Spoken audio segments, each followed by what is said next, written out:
avec nous Monsieur Mohamed Touidjini Kameldine. Donc, vous êtes procureur près le tribunal de Bab el-Oued. Merci d'avoir accepté notre invitation. Donc, je disais, le principe d'exception d'inconstitutionnalité. D'abord, on aimerait savoir de quoi il s'agit, en quoi consiste cette procédure exactement, monsieur.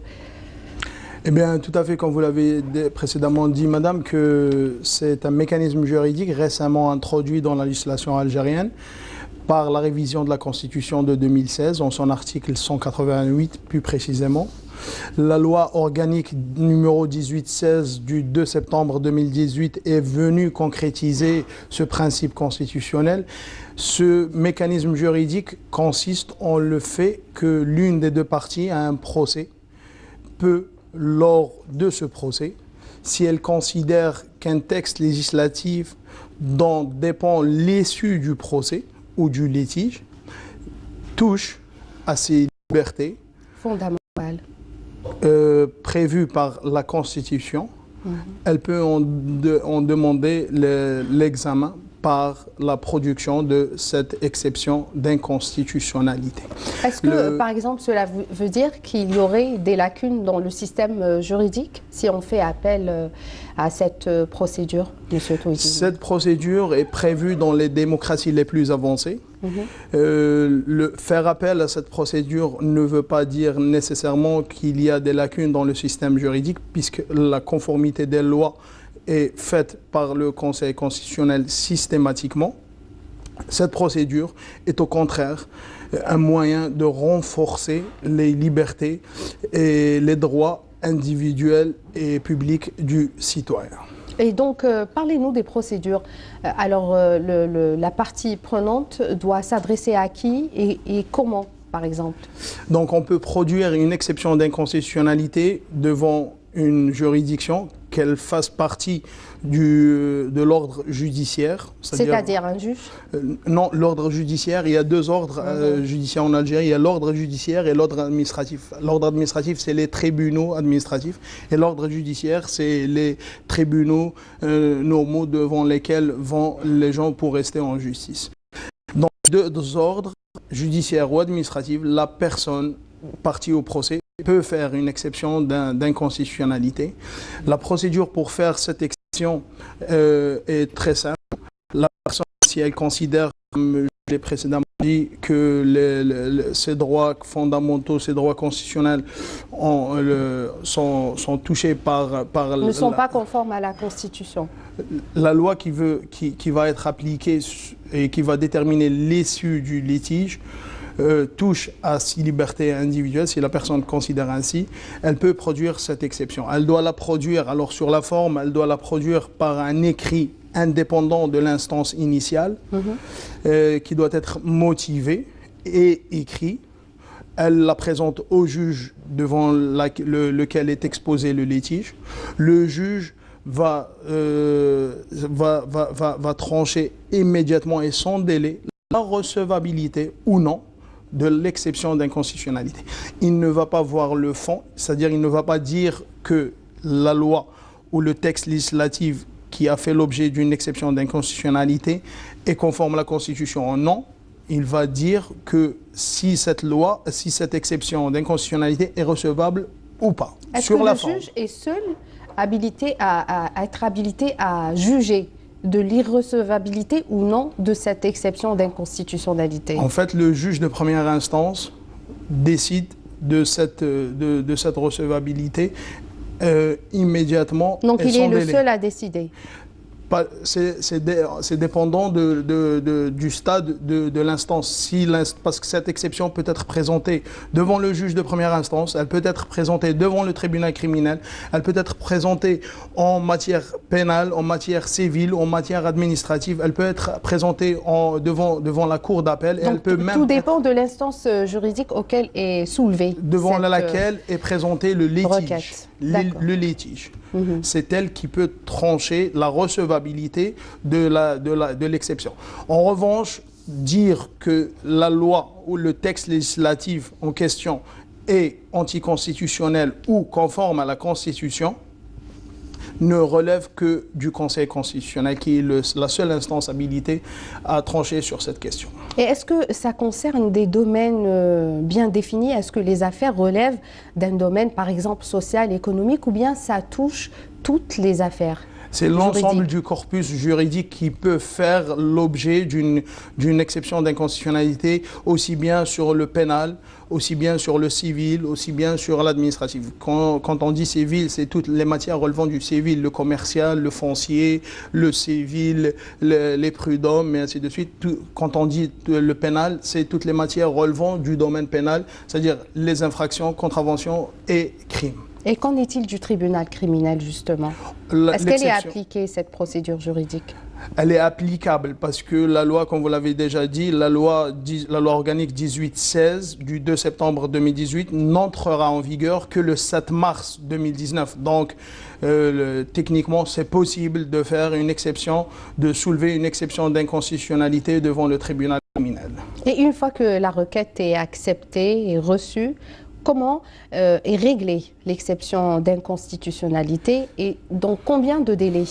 En fait, lorsque l'exception d'inconstitutionnalité est soulevée devant n'importe quelle juridiction, le juge de cette juridiction va examiner l'exception sur le plan formel.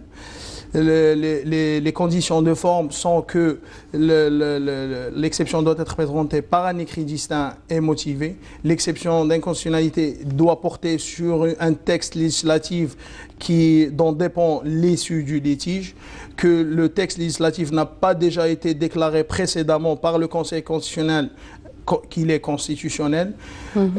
Ces conditions réunies, si ces conditions réunies, le juge transmet la demande à la Cour suprême ou au Conseil d'État en fonction de la juridiction devant laquelle a été présentée l'exception d'inconstitutionnalité. Une fois transmise devant le Conseil constitutionnel ou la Cour suprême, ces deux instances, distinctes bien sûr, disposent d'un délai de 2 mois pour examiner encore une fois la recevabilité de cette exception.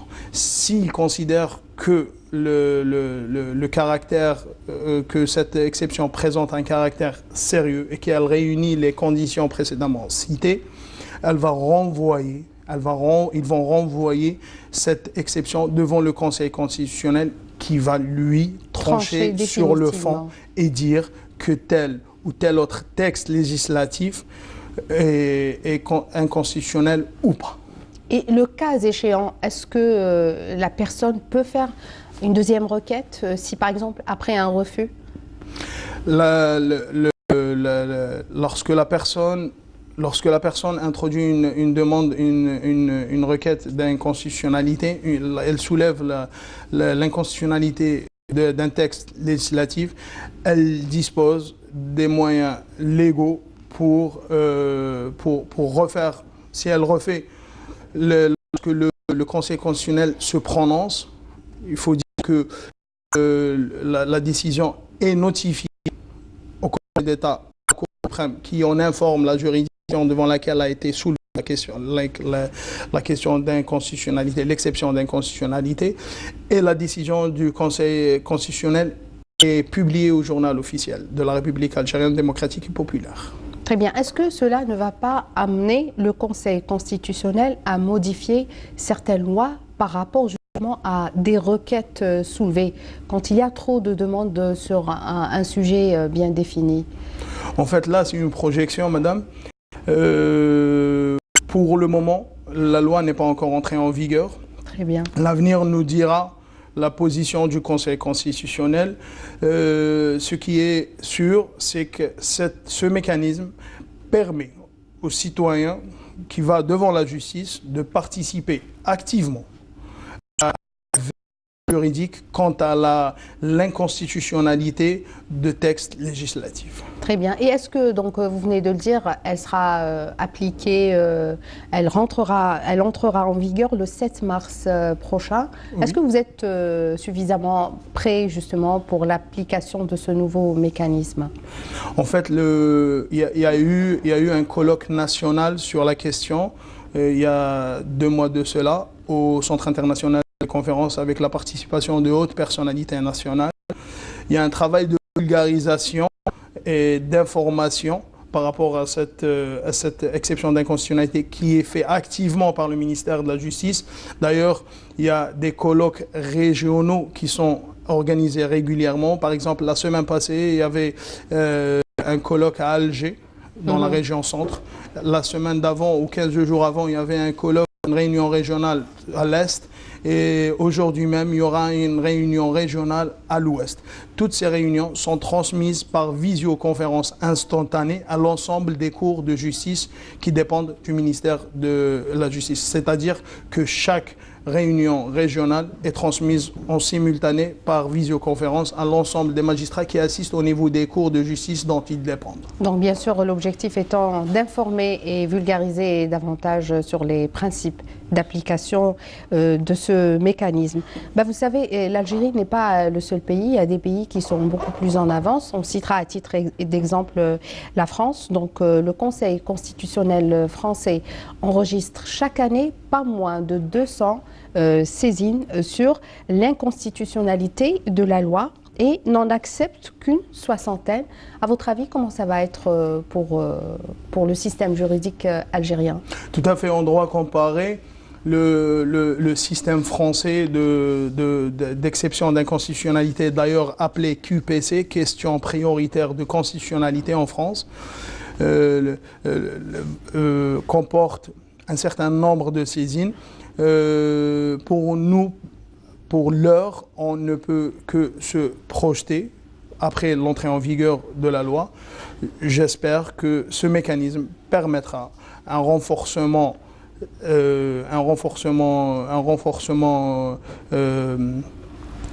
assez conséquent des libertés et des droits du citoyen et pourra lui permettre de veiller à la constitutionnalité des textes législatifs, encore une fois, qui ont été déjà contrôlés par le Conseil constitutionnel, conformément à la Constitution. Très bien.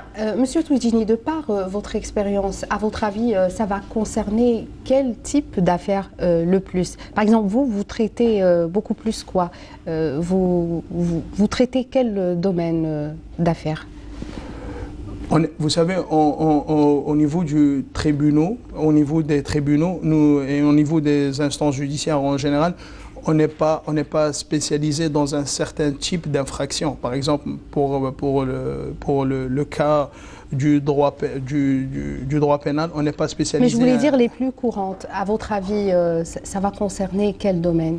Ça va concerner tous les domaines, madame, puisque la loi permet de faire cette exception sur n'importe quel texte législatif dont dépend l'issue du procès, y compris si le texte législatif relève du domaine pénal, y compris si la personne qui soulève cette exception est en détention.